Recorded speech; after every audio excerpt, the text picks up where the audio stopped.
Hello, everybody, and welcome to the College Call of Duty playoffs. 12 weeks, 12 teams remaining, only one goal in sight, and that's the championship. I'm here with Moves. Moves, how you feeling today?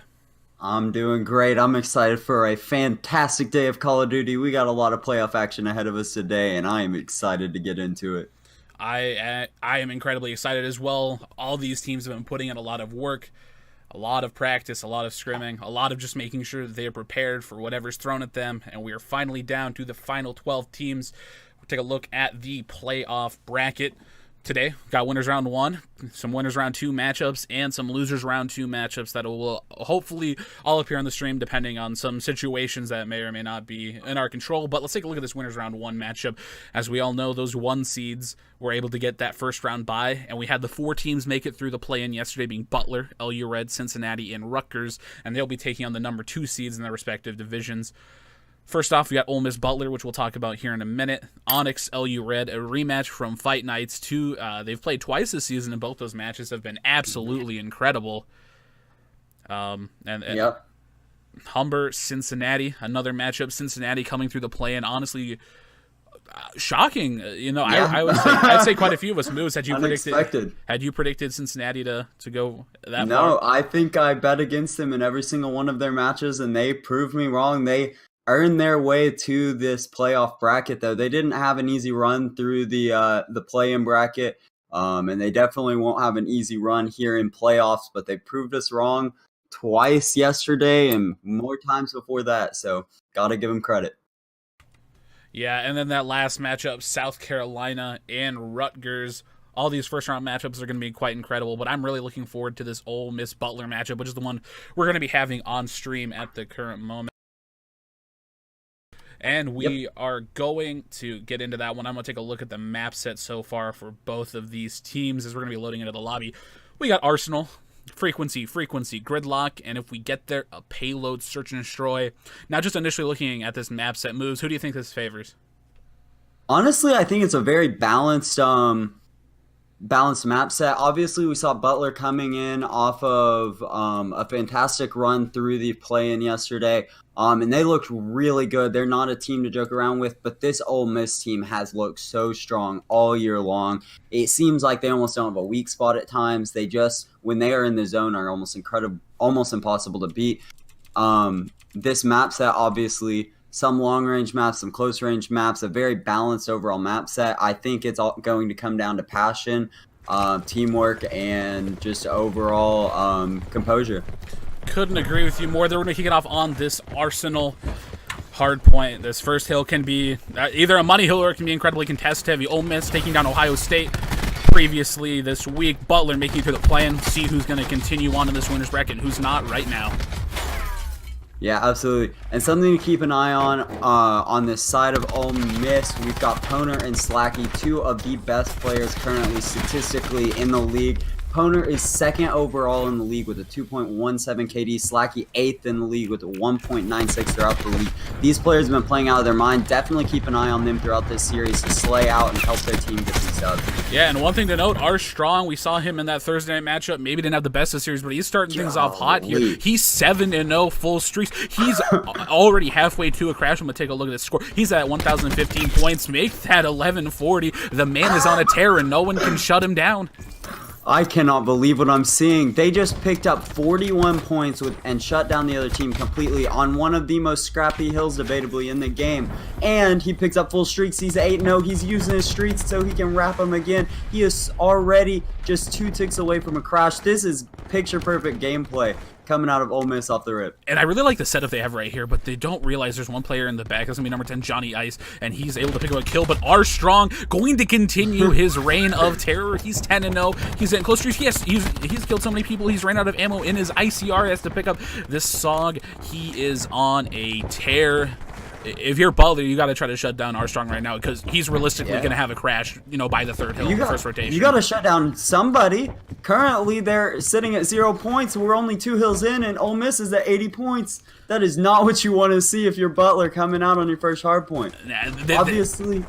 This is playoff COD right here. Ole Miss. Insanity so far, but Butler should probably pick up time in this new hill. But R Strong just continues. He is 11-0. He has not died since the start of this map. That is absolutely absurd. He's looking for another AR, but he's going to decide to call these streaks in, give himself some room to work, and he picks up 3. He is 14-0 on a 14 streak. He is only 300 points away from yet another lightning strike. And he's able to do this because his team are picking up the kills, picking up the hill time, and allowing him to work where he needs to. He finally falls, but with a 110 point lead and growing, you can't be upset about that if you're Armstrong. That is a picture perfect start. He started out 14-0. He has as many kills as 3 of the players on this team do right now. Mensa, Poner, and Slacky combining for 15. He's one short of them. The man is doing it all. Picked up every gun in the meta right now, and he just honestly, he's just doing it all. Yeah, absolutely. He's playing so well for his team, and like I said, as a whole, their team is just destroying. I mean, Butler just looked completely out of sorts. They have 9 points, and we're coming to the final hill in this first rotation. You know, and I was talking to some of the players earlier, and they said that one of 2 things can occur with Butler. Either the Butler can come out that fries everybody, or the Butler comes out and they're not playing so well, and it's not doing too hot right now. Slacky gonna pick up his Lightning and his Hellstorm as well as that Tempest. A couple players, you gotta reload. A little bit of an awkward engagement, and Johnny S gonna take it out. That should help out Butler a little bit. As I say, that Johnny S runs out of ammo. Poner shoots him in the back, but Butler is in the hill. They are scoring, but you're down 140 points, and it looks like Mensa was going to try to take another crack at that hill, but I don't believe so anymore. Slacky calls in the Lightning. It finds 2, and Ole Miss is on the rotation. And with all of this happening, you see Armstrong already calling in his crash. Slacky has his Tempest available. They are slaying out so heavily that their specialists are being earned at such a high rate. I mean, Butler just can't keep up. They're going to need something absolutely insane to come back into this map. I mean, we're on the final hill of this first rotation, and Ole Miss already at 150, almost 160 points and growing, and they still have the Hellstorm to work with as well as the specialists. I mean, it's wild. Armstrong 17-3, but one player we haven't really noticed too heavily is Slacky. He is 12-3 as well, and Physics picks up a 2-piece. Mensa with another 2-piece. Butler, what are you doing right now? You've got to find a way to break into this hill. Ole Miss is up 180-29. You're not reading that wrong. Ole Miss is just getting all the kills. I apologize for laughing the way I am, but it's almost comical. Like, we have never... What? After the Butler we saw yesterday, this is not at all what I was expecting out of this first hard point. This has been a runaway game. They give up the last couple seconds, Ole Miss does, because they know how important setting up for this middle hill is, and you can see why they are just mowing down the Butler players as they try to enter into this hill. And Butler right now, I mean, man, I almost wish I could go to the listen-in, because at this point, what are you even saying to your team? I got more streaks. That's the second time this game. Yeah. We're up, 170 points. I'm just going to call him in. YOLO, but this isn't 2013 at this point. Yeah, I mean, no, seriously, though. I mean, they haven't slowed down one bit. I thought maybe they just got a lucky first hill, and that was that, but every single hill, every single time we look at a player or this kill feed, it has been all red. Finally, Butler manages to pick up 3 or 4 kills and break in. But at this point, Ole Miss only 25 points away from winning this hard point, and Butler just now passing that 50-point mark. Yeah, and the one thing to note right inside of Butler is 2 of your main players, Vortex and Henslayer, both very negative. I don't know if it's the nerves of playoffs, if, they just put everything into yesterday and they're, just not feeling it right now. They do win the rotation for now, and Johnny Ice didn't call that tag 5, so they do have something going for them. Yeah. But if you're going to make this comeback, your specialist play needs to essentially be perfect. I love this out of them, though. They're not giving up. They're still fighting for this game. They know that it's not over till it's over. I love to see that they haven't given up, because in a lot of situations, it's very easy to get down on yourself. We talked about this so much yesterday about it being a mental game. So to see that they're at least still fighting, obviously, they've got a long road ahead of them.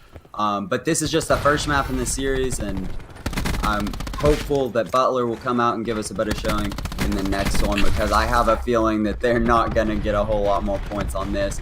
Ole Miss just 10 points away and can win on this hill. Yeah, and it looks like they're just throwing the kitchen sink at them. The War Machine comes out. Poner finds a nice two-piece.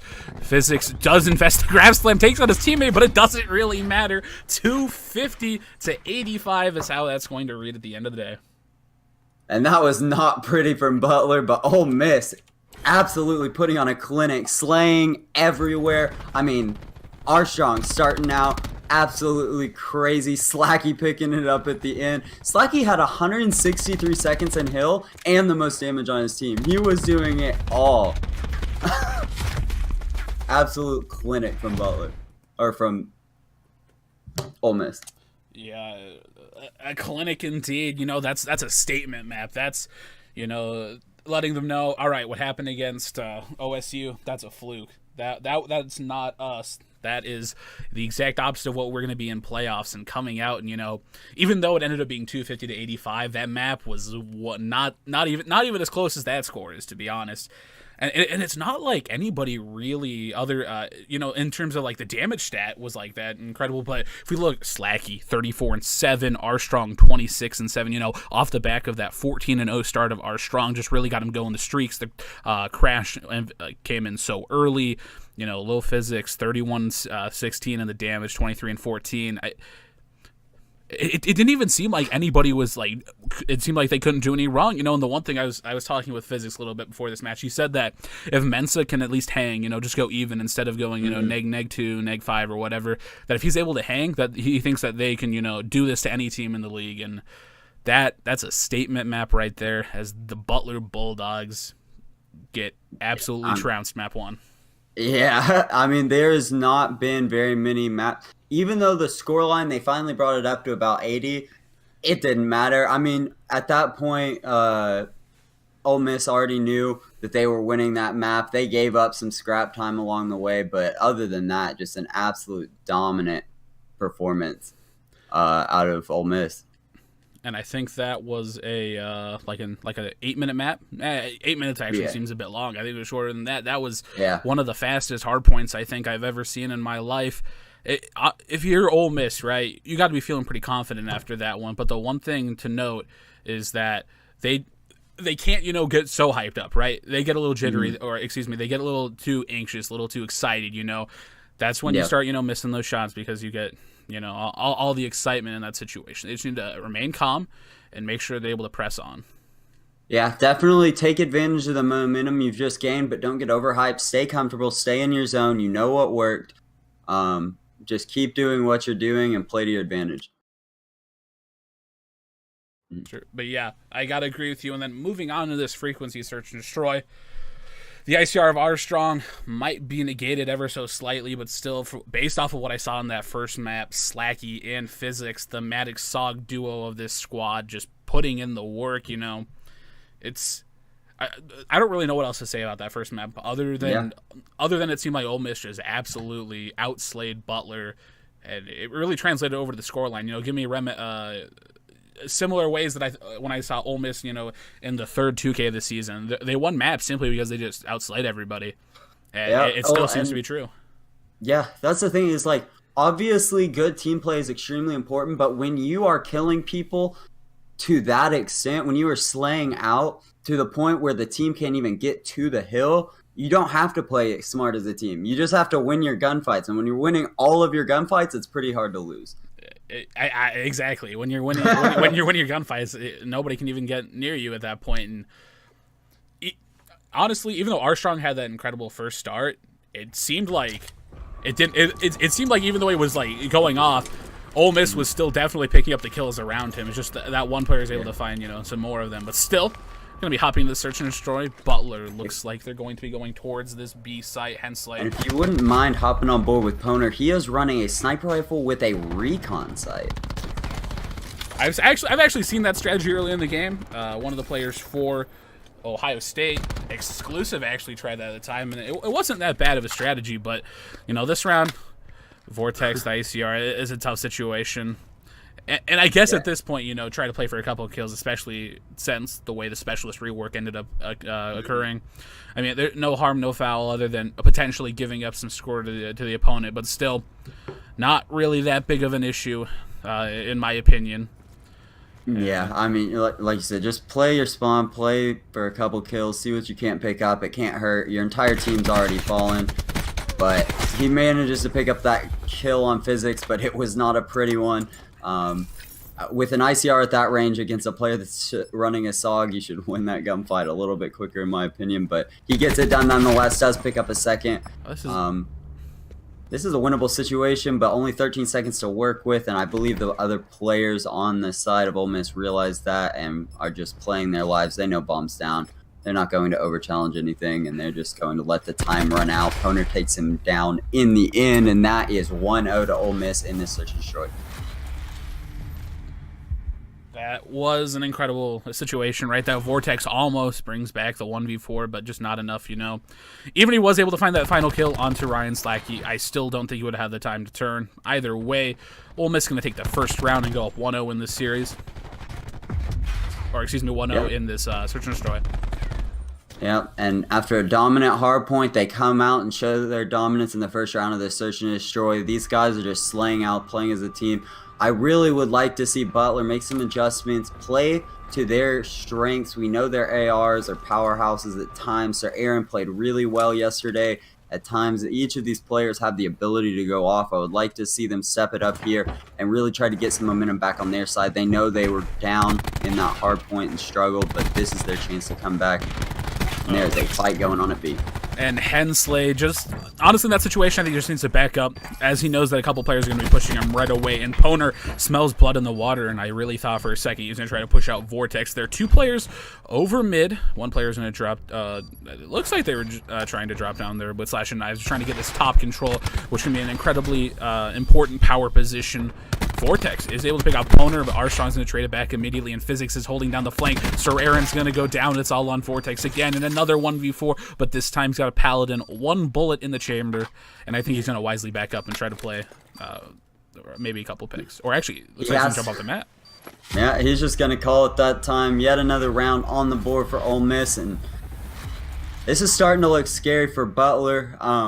Obviously, early in this search and destroy, but after that hard point and 2 rounds into the search, Vortex the only one on his team with hardly any damage. I mean, Ole Miss are just running through him right now.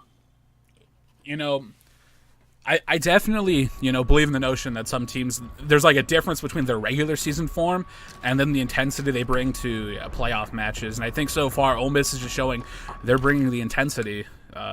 They seem to be just playing well as a unit. Something, we might not have seen as much during the regular season, but right now they are frying. Mensa with a big 2-piece Armstrong and take out Slash and Knives. It's up to Vortex. This is the third 1vx situation he's been in. He doesn't know he's going to be able to get away. Just going to try to re-challenge with the ICR. Poner going to win that engagement. Couple of body shots coming out here. It's too early in playoffs for that. They are feeling themselves clearly here, man.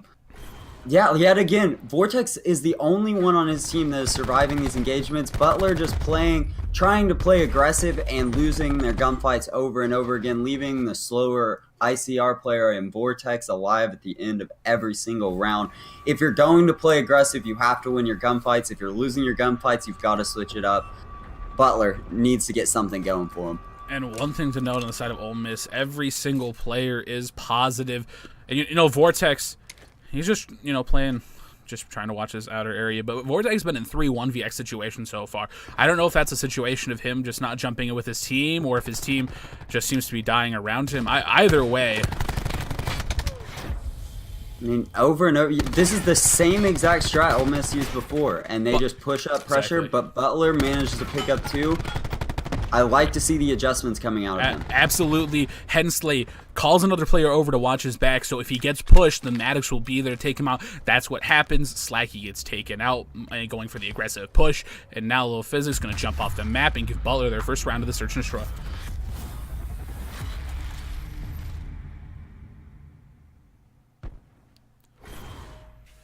We're going to see Johnny Ice here with the play of the game. Yeah, Hensley goes for a little challenge, and then just, wow, the re-challenge by Johnny Ice right there, as he knows there's a player on the corner, a couple shots, a little shaky, but still manages to get the kill onto Armstrong. Yeah, and I mean, at the end of the day, I guess it doesn't matter how shaky the shots are as long as the kill comes in. But Ole Miss actually pulling out the zero strat, using those EMPs for the stun checks. We've seen this. We saw this quite a bit in the play-in the other day. We're seeing it yet again. I think it's an interesting strat. Obviously, there are other specialists that have great advantages, but because of the rework to the way you earn specialists, how long it takes, sometimes you may not even earn your specialist, so instead they choose a specialist whose equipment can be used to their advantage. Interesting decision, but one that we've seen become more and more regular. Opponent's going on a little bit of a flank here. He might get some great timing, but number one, Vortex spots it out, and it's all on to Armstrong, the hero from map number 1. Is he going to be able to clutch up again? It looks like he's going for the other side of the map, and I think he's just going to go for the slide off. Yup, doesn't want to give any points away for that bomb exploding, and it's going to be 3-2 in Ole Miss's favor. Yep. And as we call out Butler saying they needed to get something going for them, they do. They put 2 rounds on the board, and this search and destroy is getting closer. Hensley, the little mantle. Oh, that's a nice gunfight win onto Slacky in that top window. Now I'm really interested. I'm really interested to see how Ole Miss plays this next round. 2 rounds in a row on their offensive play. They've just hit that B bomb site incredibly quickly. Last round, the last offensive round, they were punished. Where I want to see if they're going to make a little bit of adjustment. And it looks like it's going to be a very similar strategy. Poner's going to be going towards mid. And the B hit is on, but Johnny Ice is here all alone. All the players have, other than Johnny Ice, have guessed it's A. So if Ole Miss hits this relatively quick, they might be able to find a free bomb plant. But nonetheless, they've second-guessed themselves, and they're just trying to find all the information they can get. And I like this adjustment out of Butler. Playing slower, they're not being over-aggressive, they're not over-challenging anything. They're forcing Ole Miss to play into their hands, which is what you're supposed to do on the defensive side. You know that the offense has to either put bomb down or get the kills in order to win a round of search and destroy. If you're on the defensive side, you play the head glitches, you play the angles, and don't give the offensive team an opportunity to pick you off. Armstrong finds a nice double. There's one more player in this corner, Serrarin, and Poner finds the beatdown onto Hensley. Johnny Ice. Another 1v4 situation for Butler's going to jump off the map. I believe that's 3, maybe 4 1vx situations Butler's been put in. Yeah. And it just seems like every time they get set up, Ole Miss manages to find a way through their defenses. You know, I was talking about them playing slow and not overextending, but if you're going to do that, you have to still win the gunfights. If you're set up on the head glitches, you can't be picked off like that from a player out of you. Great plays out of Ole Miss, but Butler, you've got to be doing something other than that. Yeah, and that's a really great adjustment of Ole Miss. They didn't see anybody at B, and they're thinking, okay, maybe there's a fast flank coming, and they're just like, wait, play for some picks. And they managed to get the round on the board. One thing I really enjoy seeing so far, the way the search and destroy has played out today and yesterday in the play-in, is the mid-round adjustments that these teams have been making, and then the answers to the mid-round adjustments.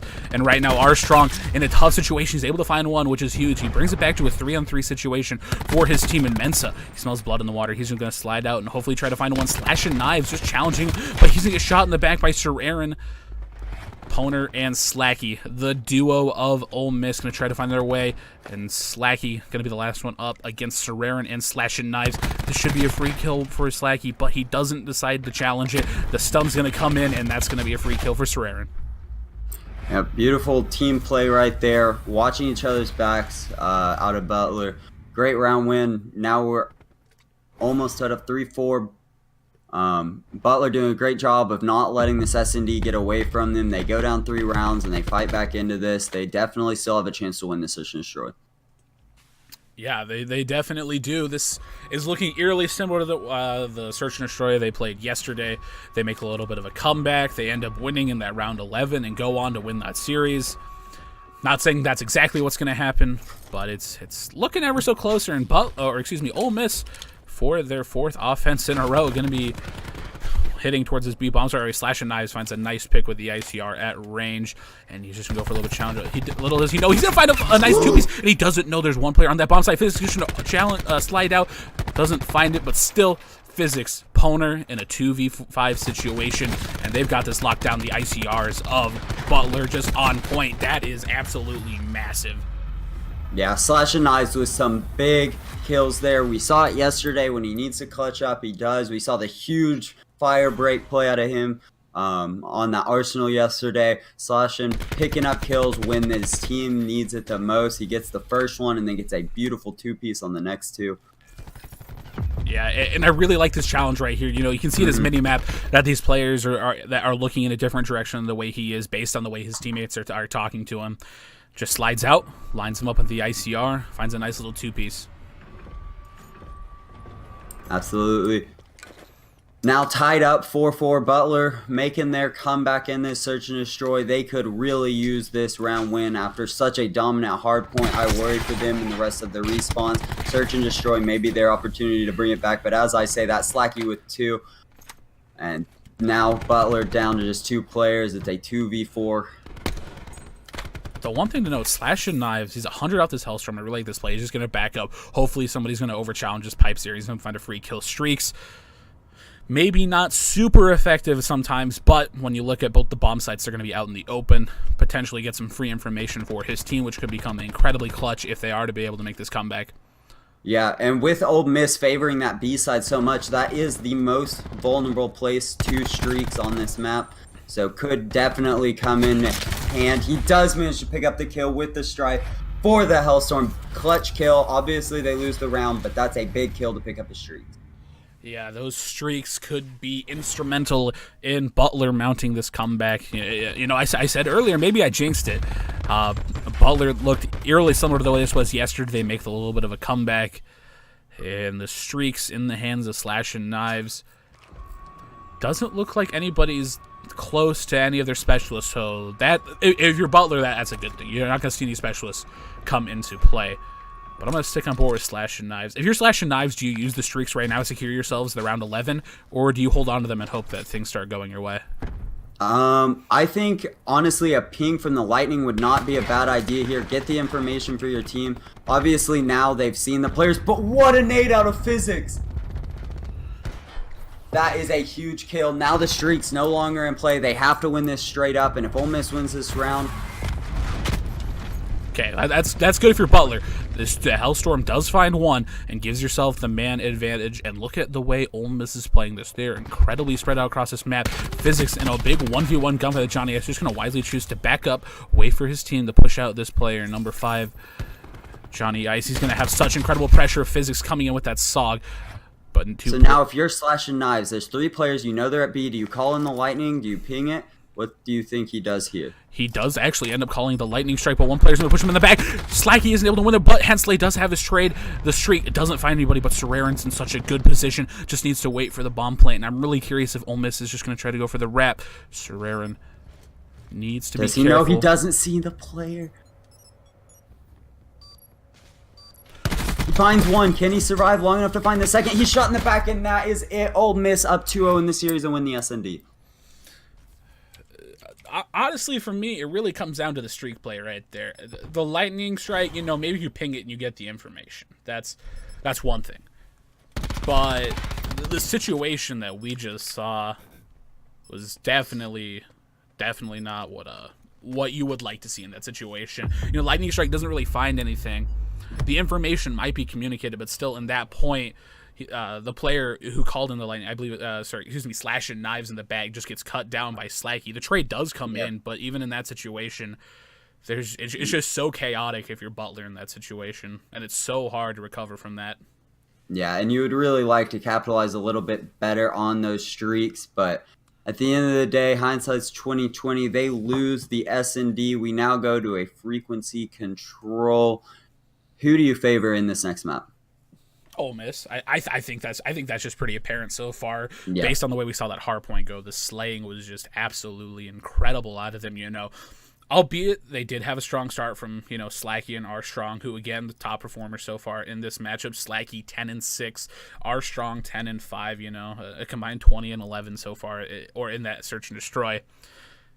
If you're Butler right now, Johnny Ice, not having the best series so far, went 4-7 with sub 1,000 damage in that matchup. Mensa also struggling a little bit, but still, when you have a couple carries in your back like Slacky and Armstrong, things are chilling right now if you're Mensa. Yeah, for sure. I mean, like you said, Ole Miss have just looked dominant. Obviously, that search and destroy a little bit closer, but that's just the nature of search and destroy. When it came to the respawn, Ole Miss just absolutely outslayed Butler. So definitely curious to see who can come out on top of this control. And but I think we could definitely see a 3-0 here. Absolutely, and that would be such a devastating loss if you were the Butler Bulldogs in this situation. You know, after playing your hearts out yesterday in the play-in, you know, beating LU Red 3-0 in that first round, and then beating Rutgers in that second round to get your qualifying spot. You definitely got an incredibly difficult part of the bracket to get thrown into, playing Ole Miss, who I think a lot of teams would consider, you know, a top 3 team in the league. It's a tough round 1 matchup, right? And to get sent to the losers bracket immediately would be tough, but Butler isn't out of it yet. We still have the frequency control, and realistically, you know, we see so many reverse sweeps happen, not only because they win the control because they have to, but they get a little momentum, they get a little confidence. All right, we win the control, right? We move on to the hard point, a little bit more confidence. You're able to take that, you know, more and more confidence builds up, which could eventually result in a game 5 in this situation. Do I think it could happen? Sure. But do I think it will happen? Probably not, based on the way we saw that first hard point. Yeah, I have to agree with you. I mean, the slaying power in that first hard point from Ole Miss was completely dominant. It was a very one-sided map. The search and destroy a little bit closer, but still Ole Miss looked very dominant, looked very comfortable. Even in the rounds they lost, they were pretty close. I have to favor Ole Miss here. Like you said, considered one of the top 3 teams in the league, and for good reason. They're showing why. Slacky, Armstrong, Poner, all playing out of their minds. Minsa looked extremely good in that search and destroy. This whole team working as a unit is going to be very hard to stop. Butler going to need to step up big here if they want to avoid the losers. And I think the one thing this has already shown so far is Ole Miss has the ability to bounce back. You know, you take a pretty heartbreaking loss on Thursday night to Ohio State, you know, a team that you had beat previously in the season. That's to be able to bounce back, not only with potentially a 3-0, but to do it in the way that Ole Miss is doing it, it could be huge for them. Yeah, and I think it definitely shows their mental fortitude, not just to bounce back, but to come back even stronger. I mean, they look possibly the best they've looked all season. That hard point was one of the most dominant hard points of the year. So they didn't just bounce back, they came back stronger than before, and that's exactly what you want to see out of a team, especially come playoff season. They know what's on the line. This is their chance to prove that they're the best of the best. Great start coming out here from Butler. I mean, it's back and forth between the 2 teams currently.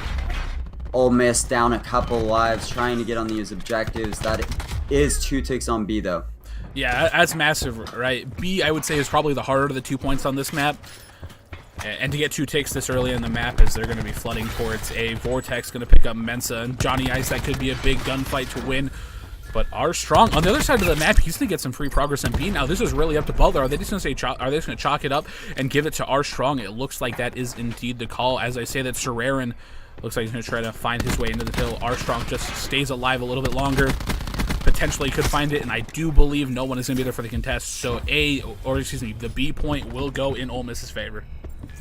Yeah, and that's great play that out of number 2, Armstrong, to win that gunfight and finish that capture on B. They just sent 1 player from Butler to contest that. He lost the gunfight, and they get a free capture on B. Now they have time to work with on A. Obviously down 5 lives, but they have time to work with. We've seen the slaying ability that they have, the slaying potential, so definitely not out of this round yet. And I definitely think if Butler is able to take this this map, this would be such a big confidence builder. Ole Miss, I would say, a top 2 control team in the league. They've had some very, very impressive control matchups. One comes to mind, a Seaside control they played when they played Ohio State earlier on this season, a dominant 3-0. Frequency definitely plays a lot different, but still, at the end of the day, Ole Miss definitely one of the better control teams. And right now, Butler up 10-4 in the life count. That would be a big kill for Vortex. He is going to find it, make it a 9v3, and this round should go in Butler's favor, barring anything incredible. Yeah, for sure. I'd love to see this aggression out of Butler. They came out and won that first break, and we know how hectic that can be. Typically favors your SOG and Maddox players, and I have to favor the side of Ole Miss when it comes to that category for the majority of the time. But Butler came out and showed that they can slay in those close-range environments when they need to. They pick up the first-round win on Control, and that's big for them, maybe giving them a little bit of momentum throughout the rest of this Control. Yeah, I'm really looking forward to this second round, as we're going to see potentially Hensley and Slash and Knives. Hensley halfway to that War Machine, potentially could get it by the end of this round, but now it's going to be Butler's turn on the attack. 2 players for Ole Miss going towards B, 3 towards A, and Butler, the 5-hit, coming in. That's not really the start you wanted. Vortex takes out his own teammate, but the kills do seem to be going in favor of the Butler Bulldogs. Yeah, and they've won that break, and now they're capping A. But Mensa does try to break in from mid. He gets traded out, but that leaves just 1 player on the hill. But his teammates are flooding back in off spawn, coming from mid, coming from that catwalk. Poner manages to pick up a big 2-piece. Poner with a 3-piece. Hensley finally picks up a kill on Slacky Physics, but Poner's still alive, picks up the 4th. Poner going absolutely massive for his squad. Yeah, and as we look, he's getting incredibly close to his War Machine as well. Just gonna try to, potentially deplete that, take that some more points as progress is gonna be going on over on the B zone. Butler already found 2 ticks. And I love this. They saw that it worked on the opposite side of things. They saw how well that B cap worked. This time they do the same thing, but they have the life advantage on offense. Butler definitely in position to potentially win this, but Poner's still playing extremely well, getting very close to his War Machine. Hensley on the other side also extremely close to War Machine. That could definitely throw some players off that they don't have Flak Jacket on yet. Couple players for Ole Miss from coming off spawn. Butler trying to push their way into this. They had a little bit of a crossfire, but Mensa's able to slide past Hensley and he gets the shot beat down. Mensa with a huge 2-piece. They are down 6 in lives, but that could be massive and getting a little bit of a comeback in this round. Yep, and they know that the opponents only have 2 minutes to get all 3 ticks on A. If they can play the time and force the Butler players to play a little bit slower than they'd like to and keep them off this point, they definitely are not out of this round. Now down just 4 lives, make that 3. Poner does have this War Machine. If you're Poner right now, I think you can almost pull this out, right? You're only in round 2. You potentially have 3 more rounds to build another. If you're able to do it in 2, that's fantastic. Yeah, I would have called that in as soon as I got it, to be totally honest with you. When you are playing this well and earn that so early, the opponent are not going to have Flak Jacket out. He does opt to use it here. He pops it. The opponents don't have Flak Jacket. He picks up 1 kill, picks up 2, and just like that, they're only 2 lives behind, and they know that they only have a minute left to get in the hill. This is a great way to stall for time. And he is just forcing those players to stay out of the hill with this War Machine. Yeah, it just gives so much zoning ability to the side of Ole Miss. They can get the information they need. Poner has 1 more grenade left, and he's just going to toss it towards Johnny Ice, and it doesn't actually find anything. A 6v4. Ole Miss needs to play their lives effectively.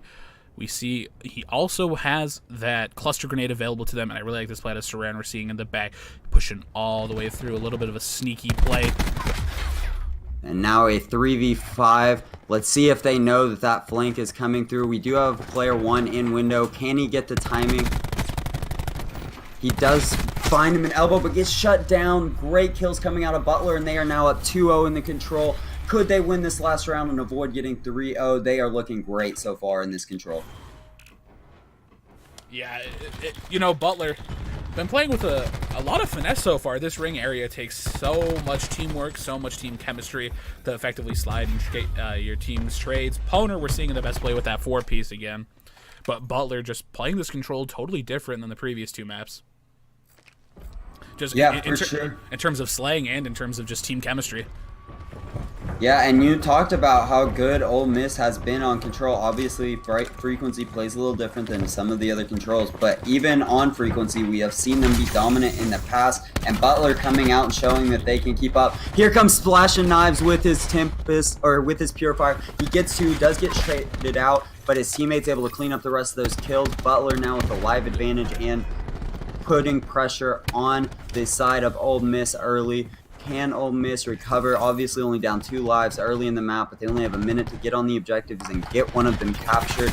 They've got to push out of their base here. They do get a couple kills, but every time they do, they get traded back out. It is just back and forth between these two teams. Yeah, and Poner is going to be on this point, capturing. Oh my goodness, Vortex is able to throw him into a vortex and just get into the kill. He lines up a couple of them, and he's doing everything he can to stay alive. That would be massive. Vortex on a 4-piece. Almost makes it 5. Physics shuts it down, but Slash and Knives is there for the trade. Vortex went absolutely huge for his team right there. Staying alive for the amount of time he did alone would have been huge, but managing to pick up the amount of kills that he did in that time, just absolutely picking it up for his squad. Now they are up 7 lives in this control. Make it 9. Make it 10. They are up 10 lives in control, and Ole Miss don't have a single tip on either objective. Now just 25 seconds away. Oh, he might get some great timing here. That player down 4 is going to chain to a couple of different players in that situation. That's such good area denial right there out of Vortex. Unfortunately, Slacky is going to shut him down, but still the 2 players from Butler are here surrounding Hensley and Slash and Knives doing everything they can. They're just going to contest. They're up 11 lives. This could be a 3-0. Yeah, and it's looking like it should be. There's no reason they should lose this round. They have such a large life advantage, and they know they have time on their side. Get the kills, force the teams off the objective, play together. You just need 6 kills at this point. You can let them have an objective if it means keeping your life count at this kind of an advantage. Yeah, and it looks like they're inside. Where to go? Hensley gonna pop at that War Machine.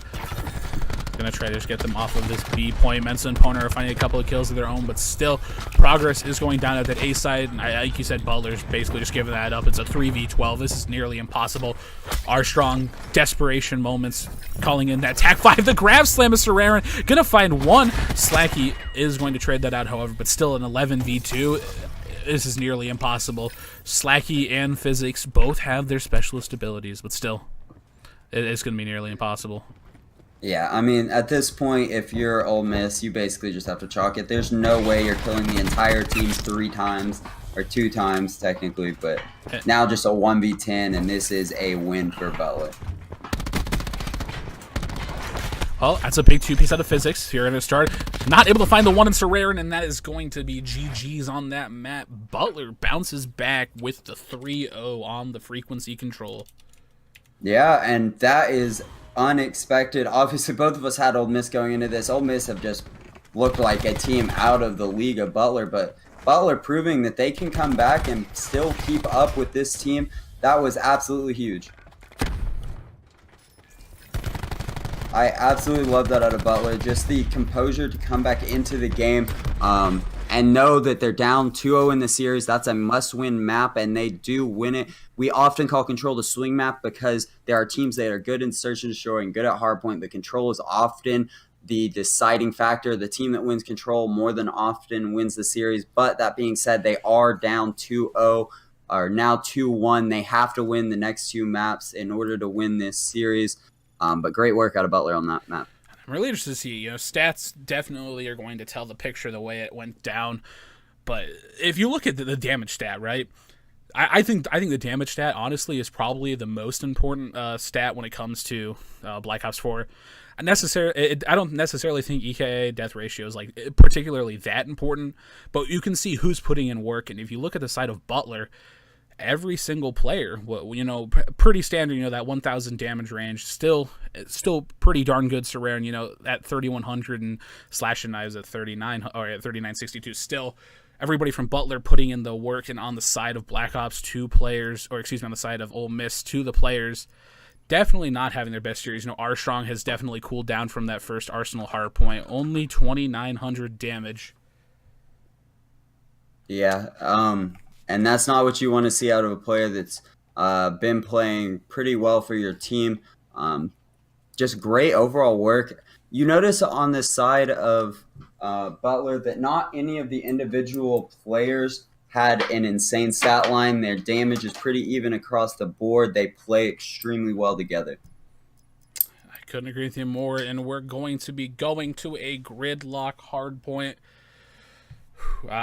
Honestly, my prediction's kind of at the book at this point, because I thought Ole Miss was going to come in. I thought they were one of the better control teams in the CCL, and Butler just comes out of nowhere. and really makes it a very, very dominant control map. Yeah, for sure. So after that control, obviously both of us predicted Ole Miss in that last map. After that control, what are your thoughts going into this? Shit. I honestly, it really comes down to it, right? If Armstrong has a map like he did on that frequency, it's going to be an incredibly tough matchup. Gridlock has so many long sight lines that make it so hard for Sogs and Maddoxes to get pressure if the ICR isn't watching over them. Well, one particular instance comes to mind is that lane that the player from back 18 Wheeler is just able to hold with the ICR. Such an incredible power position. If that player doesn't get checked by someone on the opposing team, that player can just rain so much terror down on them, and it comes down to whether or not the ICR of Vortex and Slash and Knife is going to be able to match that of Armstrong. Mm-hmm. Absolutely. And also Slacky, I mean, as we mentioned at the very beginning, Slacky and Poner have been some of the best players in the league to date with their KDs and damage output. I'm looking to them in this hard point. We know that how well they can slay. Can they do it in this map? And if they can, it's going to be a long road for Butler to fight out of. Yeah, it really could be a long road to fight out of. Butler needs to get it going early on this Gridlock hardpoint if they want to have a chance to get the reverse sweep. Honestly, if you get sent to a payload, this series could be a reverse sweep for Butler. Vortex, one of the nastier snipers in the league. His paladin shot looking absolutely incredible. But as we're loading into this Gridlock hardpoint, it's really going to come down to the ICR battles, who's able to lock down lanes better for their team, other than that third point on the rotation. The ICR battle for me is really going to be the telling point of this hardpoint, whether or not Butler's able to continue the potential reverse sweep, or if Ole Miss shuts it down 3-1. Yeah, for sure. And I also would love to see Hensley step it up. Obviously, struggled a little bit in that last control. Still came out with the win. But in these shower hills and a couple of these hills, when you are actually in the hill, the Sogs and the Maxes can definitely play a huge part, despite it being an AR-heavy map. And Vortex with the first pick on Armstrong, and that's exactly what you're talking about with that AR pressure. Yeah, that top overpass challenge can be so detrimental for the team that loses it. But Fizz is going to find 2 with the Sog of his own. But Butler starting this hard point out a lot better, put 5 points on the board. As I say that, Ole Miss able to break back in. Yeah, they did manage to get more points on that hill than they did in the first 3 of that first hard point. It's definitely better to see signs of life off the break in this one. One thing to note, 2 players from Ole Miss, number 7 and number 8, Armstrong and Mensah, are already working on that rotation, just trying to lock down that 18-wheeler. And if we look at our mini-map where the players of Butler are spawning out, they're going to be spawning out in that back square area. And Vortex is going to try to push through mid, but Slacky's still there defending this hard point. Yeah, and we do see number 2 and number 4 of Butler working their way around. They 3 are now in that middle hill, all going to be surging forward. Poner going to be the first man in line to stop this rotation. Picks up 1, he does get traded out, but Vortex and Hensley working together, and then Mensah and Armstrong on the other side picking up kills to stop that rotation. Still 1 player, Johnny Ice, in the back trying to lock down spawns for his team, but he knows he's alone. He's playing his life, waiting for his team to have an opportunity to push forward into this hill. And one thing to note on the side of Butler so far is they're going to be down 46 points or so. It's Slash and Knives, right? One of the players we saw in the previous maps doing well. He's 1-5 starting out. And the one thing to note, he's running the Maddox. On a map like Gridlock, I think a player like Slash and Knives definitely needs to be running an ICR. Vortex has put the ICR away, and I don't think anybody on the side of Butler, well, one player is going to be running ICR. Okay, Slash and Knives does side a paw. Good, it's almost like he heard what I was saying. Slash and Knives gets a kill right out the rip of that. Just what he needs to do. Yeah, for sure. Slacky going huge with some big 2 pieces. Now we rotate to this hill, and this is one of those hills that I was talking about where the Sogs and Maddoxes definitely play a huge role controlling these showers, keeping these lines of sight cut off. And if they can step up for the side of Butler, they definitely have an opportunity to hold here. But as I say, that Poner picks up 1, working on a second. Armstrong picks up 1 of his own, and the players of Butler are falling slowly. A great nade out of Poner. Armstrong picking up yet another one, and all of the players from Butler are now down. Beautiful, almost picture-perfect break out of Ole Miss when a great setup from Butler was in place. Just not able to win their gunfights, and Butler Ole Miss extending this lead. Butler still trying to work through, and now they have to begin to think about the spawns for next hill. Look at number 5 on your map, working on controlling that next hill area. But it really doesn't matter the situation, because Poner and Physics both spawning up, and you see number 7, Armstrong, also spawns out close to this next hill. Unfortunately, not able to apply enough pressure to the spawns, and Ole Miss is going to get the rotation from 3rd to 4th, and they're just slaying out around the hill. It doesn't even seem like Butler's able to get that close.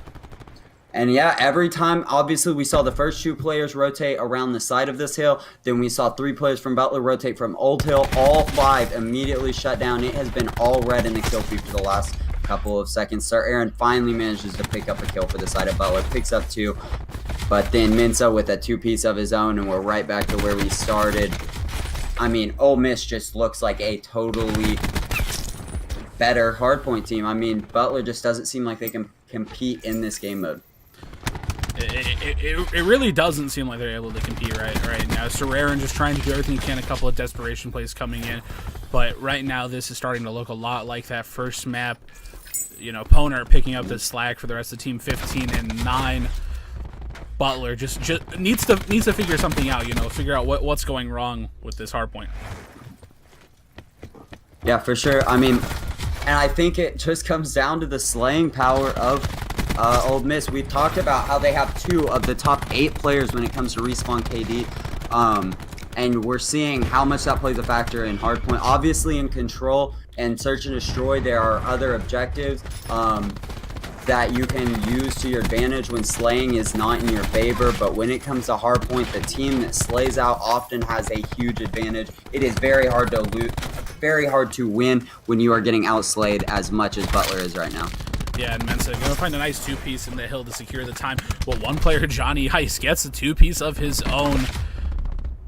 Ole Miss still going to be scoring, and they're going to be up about 130 points if they get the remainder of that time. Luckily, Physics does go down, and Mensa and Poner here on this rotation. And Mensa is playing extremely well for his team right now. 13 and 6, double positive, and that's actual KD, not EKIA. Is playing out of his mind right now, doing everything he can to help his squad. And the thing is, he's not just picking up kills, he's picking up key kills that are important to winning these rotations. So often we see players get a ton of kills, but they're in the wrong places. Right now, every kill he seems to get seems to be so important for his team. Yeah, but Butler does have this rotation for them right now. Vortex goes on a little bit of a flank. He's able to find one, and he's going to have a Tempest available. That's a big kill for Poner as Vortex is working towards some streaks, but still... Poner! With a huge 3-piece. He wins a crazy gunfight inside of boxes and then beams 2 players out of the hill, and just like that, Ole Miss have control of this hill again. Yeah, if you're Serrarin, you're definitely going to want that gunfight back. Definitely not the way you hoped it would go down. And if you're Butler, you basically just have to give up this remaining 15 and go for it. Go for the rotation. Well, and we're just seeing how important that slaying is. Right there, Poner takes out 3 by himself. Right after that, Slacky picks up a 2-piece for himself. We're just seeing that the trades from Butler are not coming through. When a player goes down, another player's not there to trade it out. Instead, they're getting pieced up. Butler does finally get some kills and win this rotation, but last time we saw them have control of this hill, they got broken almost immediately. Can they hold and get these kills? They do pick up 3, and that is a huge set of kills for Butler, but Ole Miss unrelenting, still working on getting these kills. Vortex with the Tempest out does find 1 on his knees. Can he finish the kill? Misses the hip fire onto little Physics there, and Physics does have the scrap sum available to him if he decides to use it, but it isn't really gonna matter. Hensley is gonna pull out that War Machine, and Physics gonna go for the big grass slam, only finds 2 with it, looking for the 3rd, not gonna happen, but still that's huge. It takes out the War Machine player, as well as Slacky gonna be pulling out that Tempest, finds a couple of kills, and they're just locking it down at the moment.